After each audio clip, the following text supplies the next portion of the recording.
Dubai کے شیخوں کو جہاں دنیا ان کے انوکھے آئیڈیاز اور انوکھی خواہشات کی وجہ سے جانتی ہے، وہیں پر آخرکار 2008 میں ہوا کیا، جہاں پر دبئی کے شیخوں نے ہار مان لی، وہ بھی تب جب برج خلیفہ کی کنسٹرکشن مکمل ہونے میں صرف 2 سال ہی رہ گئے تھے، اور ساری دنیا کی نظریں صرف دبئی پر ہی جمی ہوئی تھی۔ یہاں پر انٹرسٹنگ بات یہ تھی کہ جہاں پر برج خلیفہ پر 1.5 بلین ڈالرز کی لاگت آئی تھی، وہیں اس ڈائنامک ٹاور پر محض 545 ملین ڈالرز کی لاگت آنی تھی۔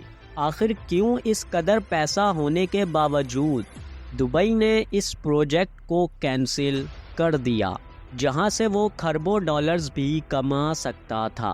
آنکھوں سے دیکھنے اور کانوں سے سننے والوں کو 4 TV کی ویڈیو میں ایک بار پھر سے خوش آمدید۔ دبئی کی اسٹریٹجک ویلیو تو ہم سب کو ہی پتہ ہے کہ وہ آج سے 40 سال پہلے کیسے ڈیزرٹ سے گھرا ہوا تھا۔ وہ تو شاباشی ہے دبئی کے پرنسز کو، جنہوں نے ایسے دکھنے والے دبئی کو 40 سال کے اندر ہی اندر بالکل ہی بدل ڈالا۔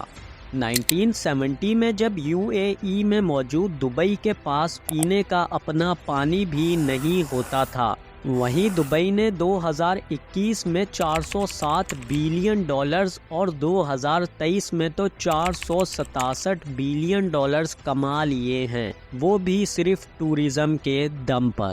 ٹورسٹ آئے بھی کیوں نہ، جہاں پر ان کو فیوچر میوزیم سے لے کر آرٹیفیشل آئی لینڈ جو کہ ورلڈ کا فرسٹ مین میڈ آئی لینڈ ہے وہ دیکھنے کو ملے۔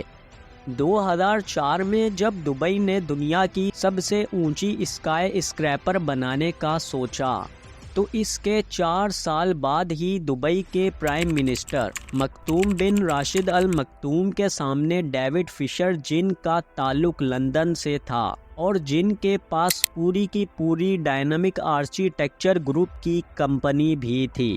یاد رہے یہ وہ ٹائم چل رہا تھا جب برج خلیفہ کی کنسٹرکشن اپنے آخری مراحل میں داخل ہو رہی تھی، اور تو اور برج خلیفہ ہی وہ بلڈنگ تھی جس نے اس میگا پروجیکٹ کو کینسل کروانے میں ایک اہم کردار بھی نبھایا۔ لیکن ان سب سے پہلے ہمیں ذرا ڈیوڈ فشر پر نظر دوڑانی ہوگی، کیونکہ انہوں نے تو ایک سیپریٹ لوکیشن پر اس اسکائی اسکریپر کے فلورز بھی بنانے شروع کر دیے تھے۔ اصل کہانی کا آغاز ہوتا ہے 1990 میں، جب نیو یارک میں موجود اولمپک ٹاور میں انہوں نے کچھ دن گزارے، اور ایسے ہی ایک دن انہوں نے غور کیا تو جس فلیٹ میں وہ رہتے تھے، اس فلیٹ میں ایک اسپاٹ ایسا تھا کہ جہاں سے لٹرلی وہ ہڈسن ریور اور ایسٹ ریور کو ایک ہی بار میں دیکھ سکتے تھے۔ یہی آئیڈیا لے کے وہ دبئی کے پرنس شیخ کے پاس بھی آئے تھے۔ یاد رہے یہ سب باتیں انہوں نے اپنی ڈائنامک آرکیٹیکچر ویب سائٹ میں بھی بتائی ہوئی ہیں۔ اب ذرا آپ اس ویڈیو کو دیکھیں۔ جی ہاں، یہی وہ ڈائنامک ٹاور تھا۔ فشر نے جب اس کا 3D آرکیٹیکچر بنایا تو دبئی ایک ایکسٹرا آرڈنری کنٹری ہی بن گیا تھا۔ آخر لوگ یہ دیکھنے کے لیے بے تاب ہو رہے تھے کہ برج خلیفہ، جس پر پچھلے 4 سالوں سے زور و شور سے کام جاری و ساری تھا، اس کی کنسٹرکشن مکمل کیسے ہوگی؟ تب ہی دبئی لوگوں کو ایک اور سرپرائز دے دیتا ہے۔ یاد رہے کہ اس بلڈنگ کے فلورز کو سائٹ پر نہیں بنایا جا رہا تھا۔ ڈیوڈ کا کہنا تھا کہ اگر فلورز کو سائٹ سے ہٹ کر بنائیں گے تو خرچہ کم ہوگا۔ اگر ہم اس بلڈنگ کے فیچرز کی بات کریں، اس کے گرد ونڈ فینز لگائے جانے تھے جس سے ہر فلور روٹیٹ کرتا۔ ایک فلور 360 ڈگری کا چکر 180 منٹ میں مکمل کر پاتا، اور مزے کی بات یہ تھی کہ اپارٹمنٹ میں رہنے والا فلیٹ کی روٹیشن ہلکی اور تیز بھی کر سکتا تھا۔ دیکھنے اور سننے میں یہ کام جتنا آسان لگ رہا تھا اتنا تھا نہیں۔ UAE جس کا پورا دھیان اس ٹائم کی سب سے اونچی اسکائی اسکریپر برج خلیفہ پر تھا، لیکن پھر بھی یہاں تک مسئلہ خراب نہیں ہوا تھا۔ ڈائنامک ٹاور جو کہ 80 فلورز پر مشتمل دبئی کا دوسرا سب سے بڑا ٹاور ہونے والا تھا، جس کا ہر فلور کسی بھی ڈائریکشن میں گھمایا جا سکتا تھا۔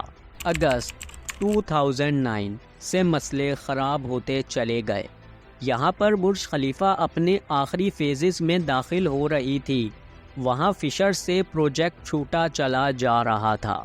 اپنے آخری فیزز میں برج خلیفہ نے جو انجینئرز کی راتوں کی نیند اڑائی ہوئی تھیں وہ تو سب کو ہی پتہ ہے۔ ان سب کی وجہ سے 2009 میں اس روٹیٹنگ ٹاور کو خیر باد کہہ دیا گیا۔ اگر اس کی کنسٹرکشن کا کام جاری رہتا تو 2020 تک یہ ٹاور بن کر تیار ہو جاتا۔ ایکسپرٹس نے تو اپارٹمنٹ کے پرائس بھی گیس کر لیے تھے، جو کہ $4 ملین سے لے کر $40 ملین کے بیچ میں تھے۔ 1970 سے 2024 تک 150 سے زیادہ پروجیکٹ دبئی کینسل کر چکا ہے، جو کہ آگے چل کر شاید دبئی کی اکنومی کو نقصان پہنچا سکتے ہیں۔ آرکیٹیکچر ڈیوڈ کے مطابق اس کی کنسٹرکشن روکنے کی دوسری وجہ یہ تھی کہ دبئی کی ہارش گرمی کی وجہ سے اس پروجیکٹ کو شروع کرنا پاسبل ہی نہیں، امپاسبل تھا۔ لیکن دبئی نے آج تک جو بھی کیا ہے سب کچھ ہی امپاسبل ہے، چاہے وہ برج خلیفہ ہو یا فیوچر میوزیم۔ دبئی ہر چیز میں ابھی تک آگے ہی رہا ہے۔ کیا پتہ آنے والے کچھ سالوں میں روٹیٹنگ ٹاور کی کنسٹرکشن کا کام دوبارہ جاری ہو جائے۔ امید کرتے ہیں کہ ویڈیو کو لائک اور چینل کو سبسکرائب آپ نے کر دیا ہوگا۔ ملتے ہیں اپنی اگلی شاندار ویڈیو میں۔ اللہ حافظ۔